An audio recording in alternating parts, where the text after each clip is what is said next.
You're here. Let me look at you. You seem to have recovered after whatever happened at the Menhir. The All-Mother herself must be watching over you.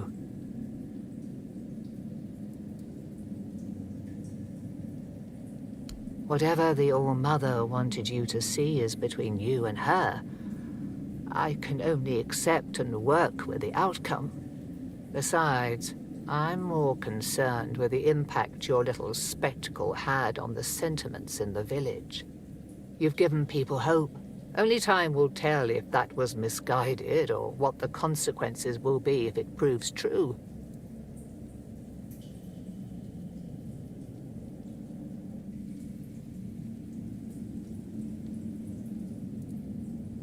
Here lies Lady Maeve, wife of Lord Yvain Tarion, my dearest friend.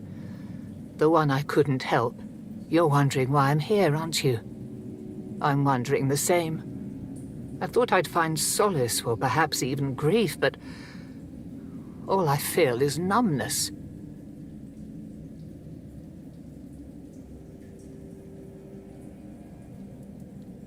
There is more than one way to spread the All-Mother's grace. Why shouldn't a priestess take part in leading the people she serves?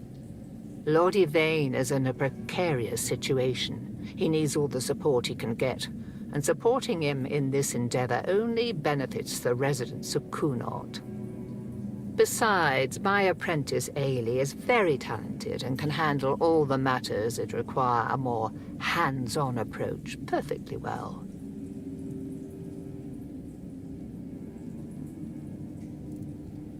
So you've seen what happened with your own eyes. I shouldn't. But maybe the Menhir's reaction to your arrival was a sign from the All-Mother. Maybe you are someone who can help. You never asked me whose grave it is. I come here because it's a reminder of how I failed those who counted on me, and I should feel sorrow, guilt, something. But the truth is, I lost part of myself long before Maeve was taken. I stand here. I wait for a feeling to appear, and nothing comes to me. Not ever. At the corrupted temple, something happened when I was still a priestess out there.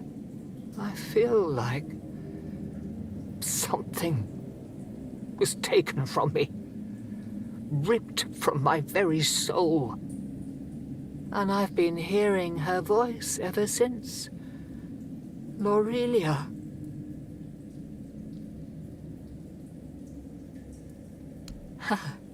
And it seems you've only scratched the surface of her purpose. You need to return. Speak to her again, but this time ask directly about me. Who am I to her? Why is she calling? There's something she knows. Something I can't piece together alone. I wouldn't ask this of you if it weren't important. Whatever connection I had to Lorelia, it's tied to what I lost at that temple. If you can find that thread and pull it free, perhaps we'll both find the answers we need. If you want to help me, I need you to go to the corrupted temple. Find her. Find out what she wants from me. Thank you. Whatever this is. May the All-Mother watch over you.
You're not one of the rats scurrying about this place.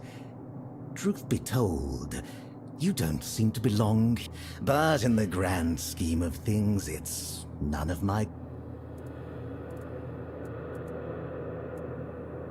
Waiting for a customer.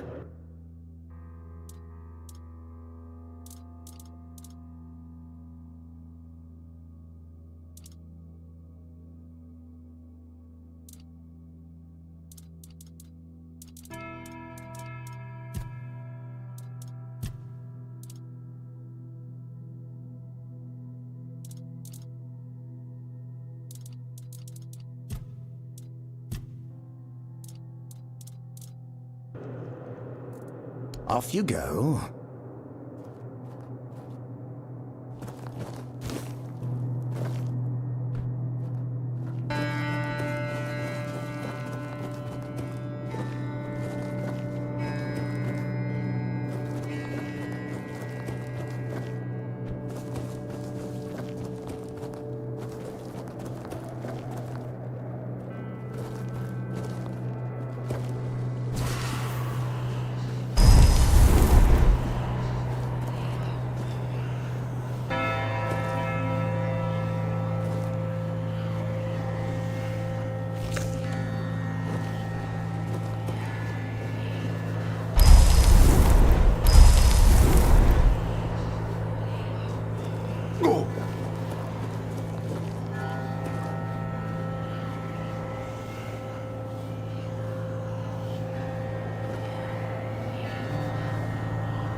Greetings to you, strange soul. You carry a light that doesn't belong to the Sagramor's realm. I fear, then, that you won't be able to grant me absolution.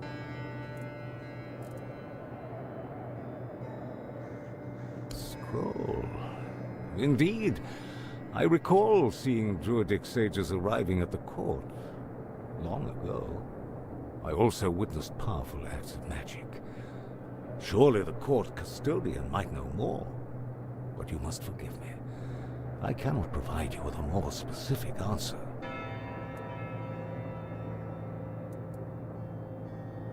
Only a pure soul can bear the sins of another. My soul was once like that. I thought it would be enough to...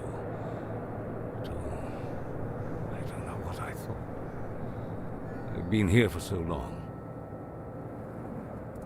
Not just anyone's. I took upon myself the sins of my... I had no choice. I swore an oath of loyalty. But if I had known the weight of the Queen's misdeeds, the punishment for consorting with someone so corrupt... I don't know.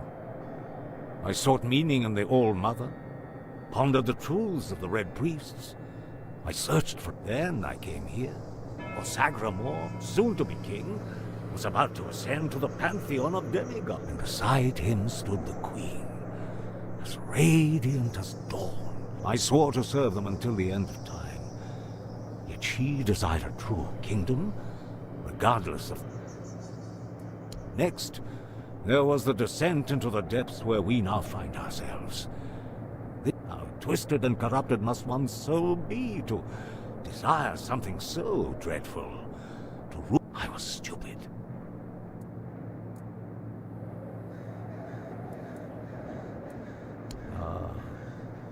That. The fungus helps me keep my senses, attuning me to the rhythm of this forsaken kingdom. I feel the footsteps of the souls wandering above. I feel their ever unfulfilled needs and desires. Yes, and in a way, I accept the workings of this wretched. And perhaps there is another. Perhaps if we are all connected here, forming one single organism. May goodness and light guide.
Ah, a new guest in our court.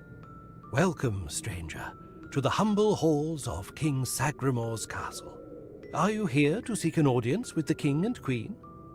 Many are eager to see them, though most are the old regulars. I'm sure their highnesses will be pleased to see a new face. We haven't had many guests of late. Oh, no need to trouble yourself with me, my lord. I am but a simple custodian. Though, if I had performed my duties better, perhaps there wouldn't be so much constant dying. Oh, I'm sure they will. But you might have to wait a bit. The king's schedule is completely full for the... And, before you ask, no, there's no way to speed it up. King Sagramor is very particular. Unless you're aiming to become the court jester, there's not much I can do to help. Though, now that I think about it, perhaps if the Queen's sisters put in a good word...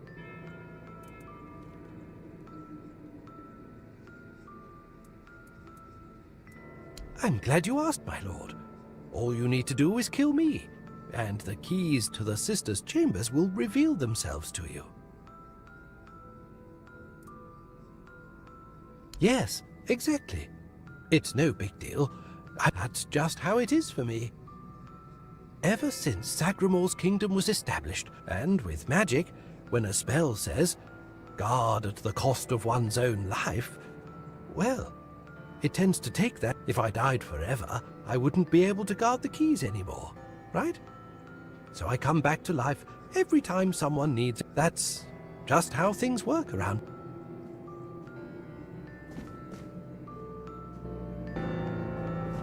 Hello again.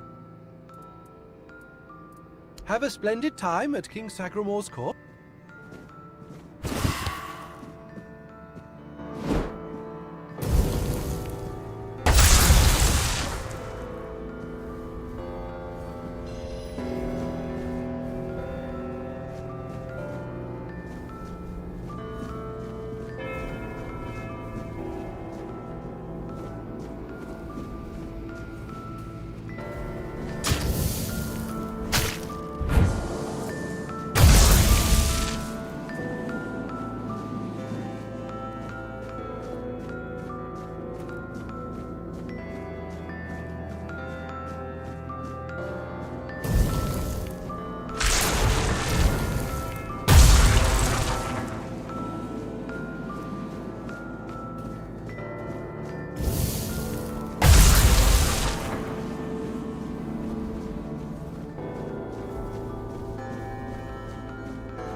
not Bors. Bors in the letters. The letters to Bors, to beloved. I write only letters to Bors, to beloved. Yours, Claire. Sister has a tablet. Once she had it. Once, sister. In Sagramor's arms. Once. Me in Bors' arms. Forever. I write.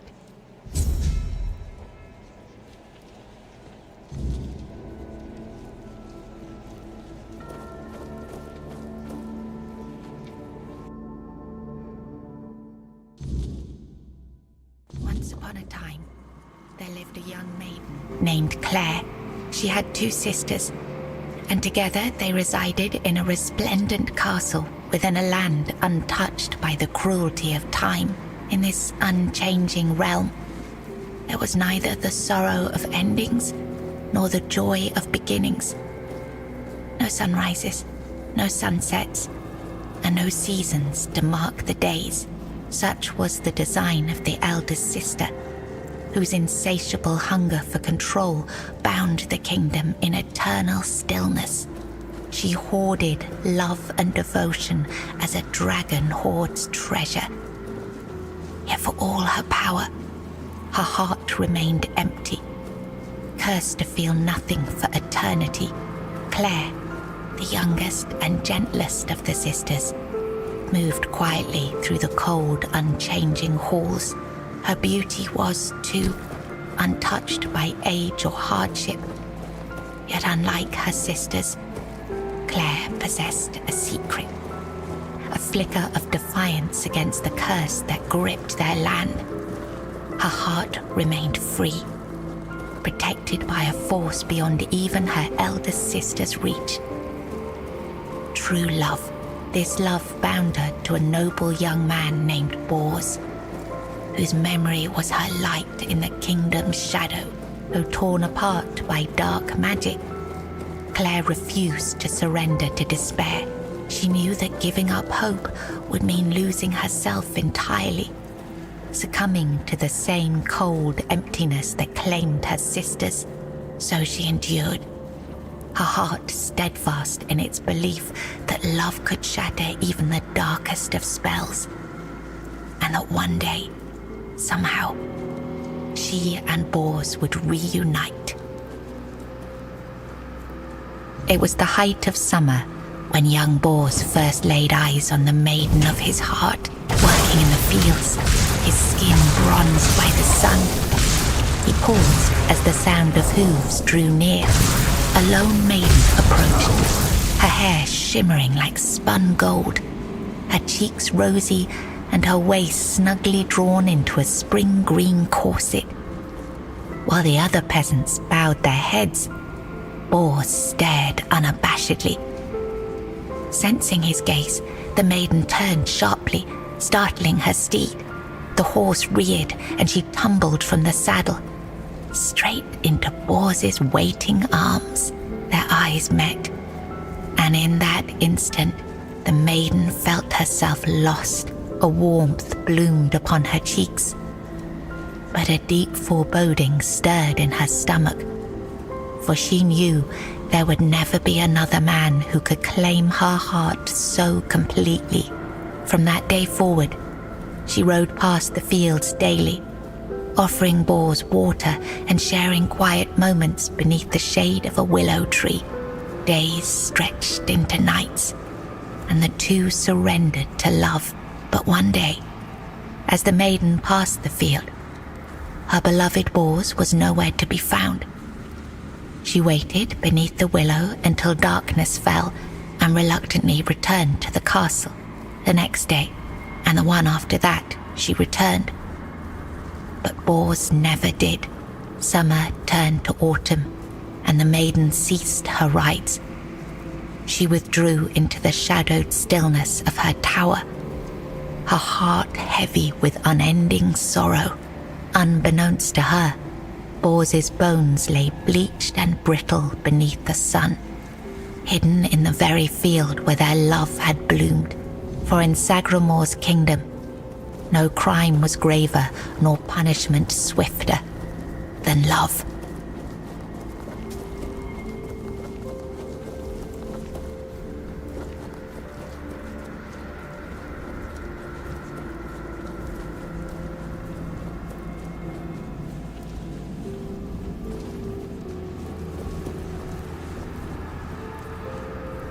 Long ago, there lived a maiden named Claire, fair of face and gentle of heart, cursed by her cruel sister to remain imprisoned in a high tower.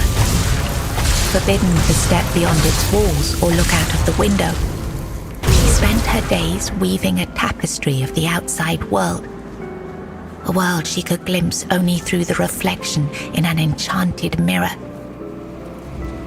Yet Claire dared not lift her eyes from the loom, for the curse was absolute. If she ever stopped her weaving to gaze out the window herself, the fragile thread of her life would snap. One day, the mirror revealed a grand procession on the road below. Among them rode a knight clad in gleaming silver armor, a sapphire cape following behind him. His warm eyes and copper hair struck Claire's heart with longing. In the days of King Sagramore, there lived Bors, a wandering minstrel whose songs were famed for their beauty and sorrow. Among his melodies was one that bore the weight of his heart, the ballad of a lady named Claire. Claire, a noblewoman of unmatched grace, had been betrayed by her jealous sister, who sold her to a rival lord for power. Locked in a distant tower, her pleas for rescue went unheard. But Bors, who had once sung for her in her father's court and fallen deeply in love, learned of her plight and vowed to save her.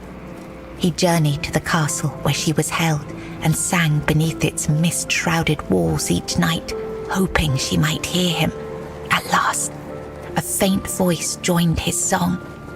Claire, her spirit unbroken despite her captivity, determined, Bors devised a daring plan. Each evening he sang in the castle hall, lulling the court into an enchanted trance. When the moment was right,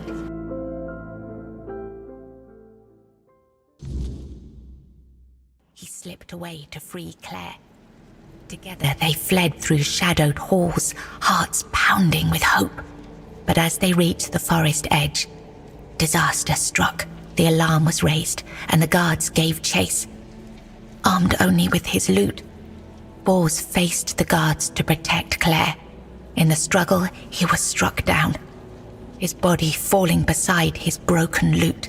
Claire was dragged back to the castle, her heart forever bound to the minstrel who had died for her. I was writing something important. Do you know what it was?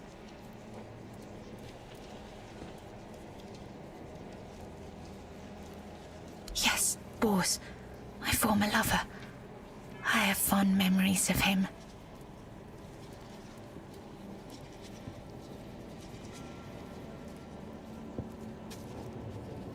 Really? Perhaps that was true once. I longed for my own Sagramore. I craved love, true love. A beloved, not a dog. My dearest Bors, I'm sorry.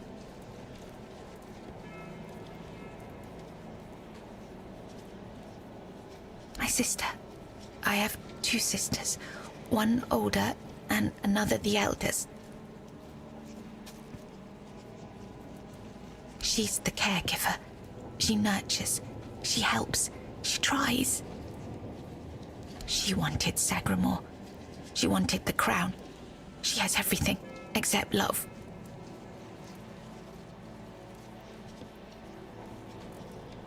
She does. She holds the power of the men here. She has everything. It's at the very top, above all else. To see everything. To hear everything.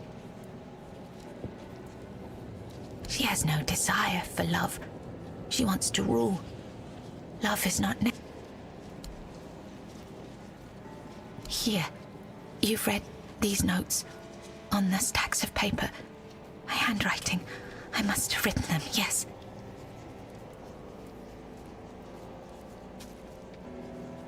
Strange. No, enough. She sees all, hears all. Her arms.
Who goes there? Are you here to see the children? Oh, my sweet babies. I lost them. I lost them all before they even got here. They scattered, poor things, like dandelions in the wind.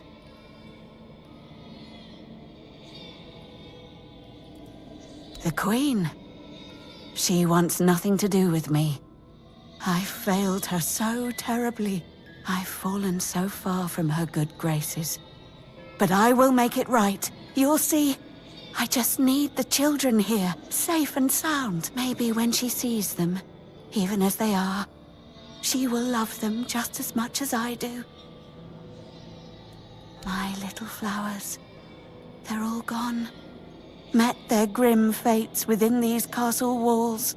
They die and die at the hands of those who should have loved them, or through their neglect. Poor little things. They deserved so much better. After all, they were barely more than blood on our sister's white sheets.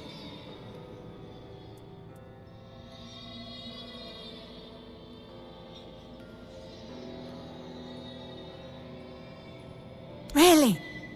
You'd do that? And you won't hurt them, will you?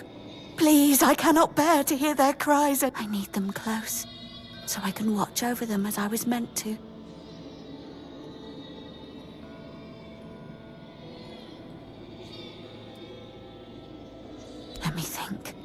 Let me think. Renaud, the Crown Prince, loved to stand on the balcony, gazing down at the gardens. Little Noah, covered in blood. His mother would wash him again and again, scrubbing endlessly. It feels like he rarely leaves the bathtub. Oh, and Hugo, such a sweet child, sleeping soundly in his cot. Sleeping and sleeping. Always and forever. He has his favorite lullaby.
He's gone.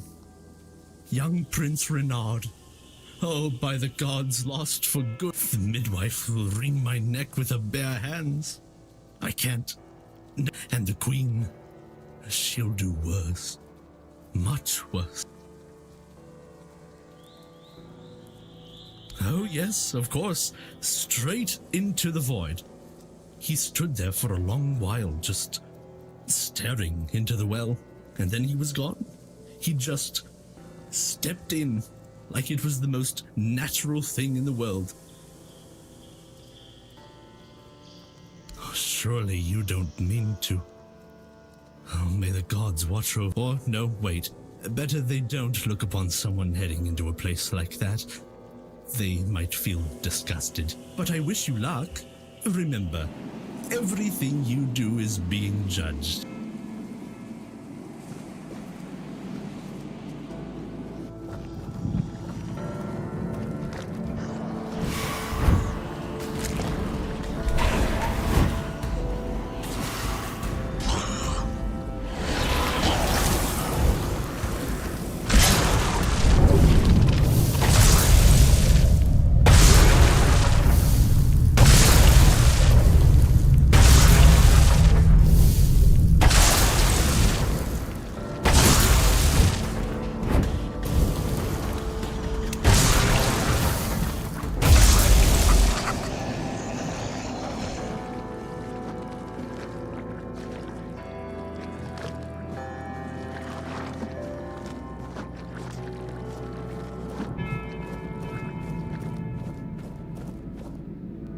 Did the midwife send you? Or was it that coward who's supposed to be keeping me under their heel? The firstborn of the king and queen. A proper little princeling. Almost grown. Though life has never tested me thanks to the comfort I was raised in. Which is why I'm full of whims. Why I think only of trivialities. Why I'm just a gilded youth, unable to appreciate what I won't bother listing every one of my vices. Don't take it personally. You're not that special. Nobody is. I just wanted you to leave me alone, but as always, everything in this house proves hopelessly useless. Any form of service, flawed and feeble. They lack competence. Next time, I'll find a deeper despair and an emptier void to hide in. Mother won't be pleased with how miserably the court servants perform their duties. She never handled disobedience well. Well then, we can skip pedagogical lectures, as I know you'll force me to return at the end. And later, I'll try to run away again. Spare yourself the trouble.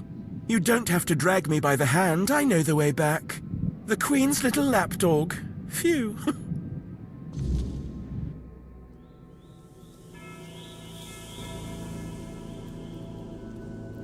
You found the young master. Joy, such great here. Take this.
did you kill me?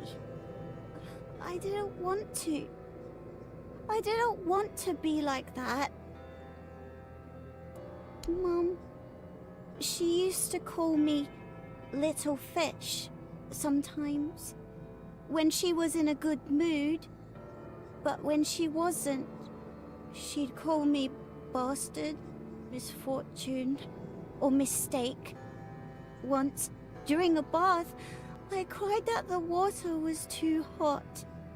So she pushed me fully underwater and held me there until I learned.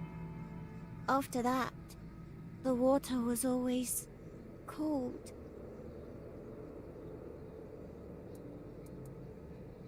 Mama is the most important one. She controls everything. Father is the king, and usually just sits on the throne. Mama always said he was busy.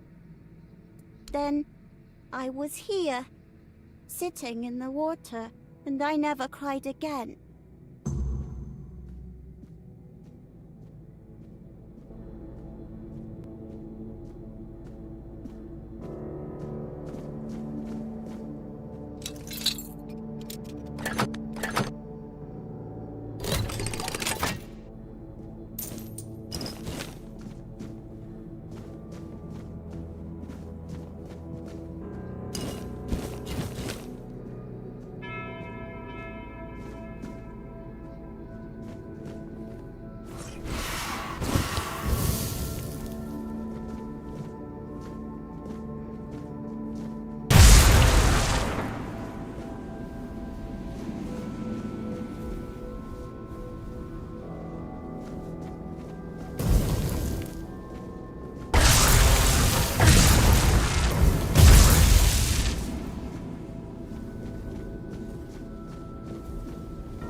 here. All of them. My sweet little petals. I'm so sorry.